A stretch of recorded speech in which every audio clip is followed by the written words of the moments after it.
Geography में these are the 4 fundamental books that we have to read. 2 NCERTs of class 11th and 2 NCERTs of class 12th यहाँ पर सामने हैं. ये book है पहली, fundamentals of physical geography. This you should read first.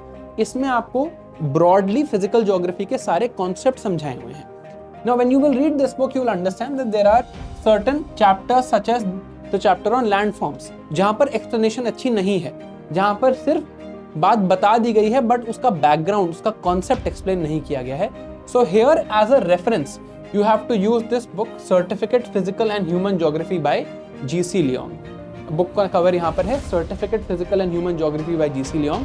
तो जब ये किताब पढ़ रहे हैं, इसके रेफरेंस में ये वाली किताब पढ़नी है, so that you can cover physical geography first. जब फिजिकल ज्योग्राफी पूरी कवर हो जाए, even in G C. Leong you don't have to read the complete book. G C. Leong is divided into 2 parts. There is part 1 and part 2. Part 1 is all about physical geography. Part 1 आपको पूरा पढ़ना है.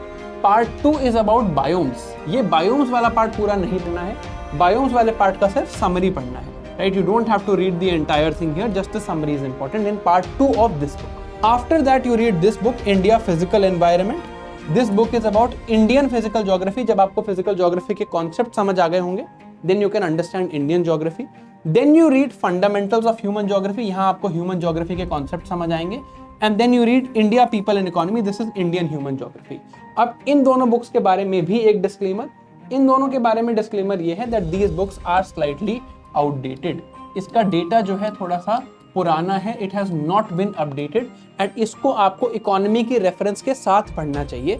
Don't read it as a stand alone thing, read it in reference to economy. Right, तो इन दोनों books को specially economy के reference के साथ पढ़ा जाए, तो अलग से ना पढ़ा जाए, because a lot of things are common.